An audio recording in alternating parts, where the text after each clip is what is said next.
নমস্কার বন্ধুরা, আমাদের চ্যানেলে আপনাদেরকে স্বাগত জানাই। যারা চ্যানেলটিকে প্রথম দেখছেন তারা অবশ্যই চ্যানেলটিকে একবার সাবস্ক্রাইব করে নেবেন এবং বেল আইকনটি দাবিয়ে দেবেন, যাতে চ্যানেলে দেওয়া সকল ভিডিওর প্রথম নোটিফিকেশন আপনাদের কাছে পৌঁছে যায়। তো আপনারা সবাই জানেন যে অলরেডি এসএসসির যে কেস ছিল ডিভিশন বেঞ্চে, সেই কেসটি মিটে গেছে এবং সেই কেসটির রায়ও মোটামুটি আমরা সবাই জানি। যারা জানেন না তারা আমার চ্যানেলে ভিডিও আছে, দেখে নিতে পারেন। এবার কথা যেটা হচ্ছে সেটা আজকে এসএসসির এই যে রায় ছিল, যেটা সেই রায়ের অর্ডার কপিটা দিয়েছে। তো আমি আপনাদের সামনে এই অর্ডার কপির কিছু কিছু পয়েন্ট সবাইকে দেখাতে চাই।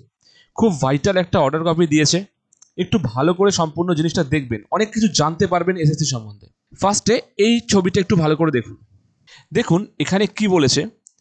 সুপ্রিম কোর্টে আমাদের এসএসসি ক্লেম করেছিল যে টোটাল 926 জন ক্যান্ডিডেট আছে যারা র্যাঙ্ক জাম্প করেছে। 1498 জন ক্যান্ডিডেট আউট অফ প্যানেল যাদেরকে ইলিগালি অ্যাপয়েন্ট করা হয়েছিল এই 2016 যেটা ক্যান্সেল হলো তাতে। আর 4091টা ক্যান্ডিডেট আছে যাদের ওয়েমার ম্যাচই করছিল না, কিন্তু তাও ওদেরকে রেকমেন্ড করা হয়েছিল। তাহলে ভেবে দেখুন কত বড় একটা ব্লান্ডার ছিল। নেক্সট আমি যে জিনিসটা আপনাদেরকে দেখাবো, এটা একটু দেখবেন, আমাদের যে মেন অর্ডার কপি, এই অর্ডার কপির মধ্যে এই জিনিসটা লক্ষ্য করুন। কোর্ট বলছে যে it is really shocking and baffling that the appellants are supporting the tainted candidates. মানে স্পষ্ট ভাষায় কোর্ট বলছে যে এটা খুব শকিং জিনিস যে আমাদের সরকারি পক্ষ যারা টেন্টেড ক্যান্ডিডেট তাদের সাপোর্ট করছে। None of the three categories of the candidate mentioned in the orders of the Honorable Division Bench and the Honorable Supreme Court deserve any consideration. এই যে তিনটা ক্যাটাগরি নিয়ে প্রথমে বললাম আপনাদেরকে, এই তিনটা ক্যাটাগরির কেউই কোনো রকমভাবে কনসিডারেশন ডিজার্ভই করে না। The argument that this candidate should have a level playing field on the basis of article 16 of Constitution of India is clearly not acceptable, as it would militate against the basic notion of justice and fairness. Article 16কে যে দেখাতে চেয়েছিলেন কল্যাণ বন্দ্যোপাধ্যায়, যে এদের যদি না বসতে দেওয়া হয় তাহলে এরা চান্স পাবে না, এদের কেন এতবার করে শাস্তি দেওয়া হবে, এটা এদের জন্য কোনো রকমভাবে অ্যাপ্লিকেবল হচ্ছে না। একটু নিচের দিকে লক্ষ্য করবেন এবার।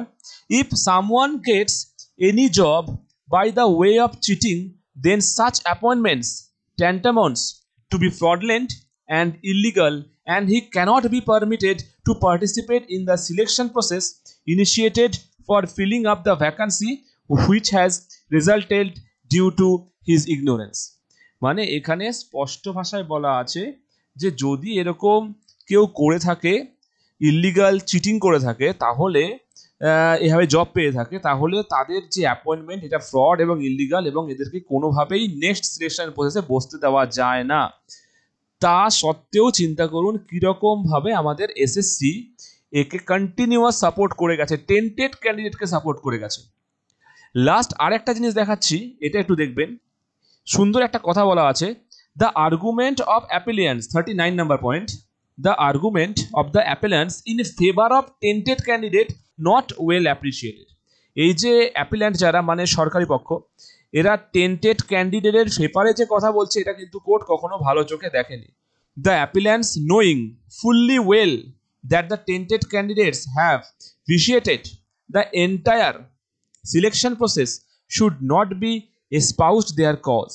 The state is not to aid the wrongdoers and it sends a wrong signal.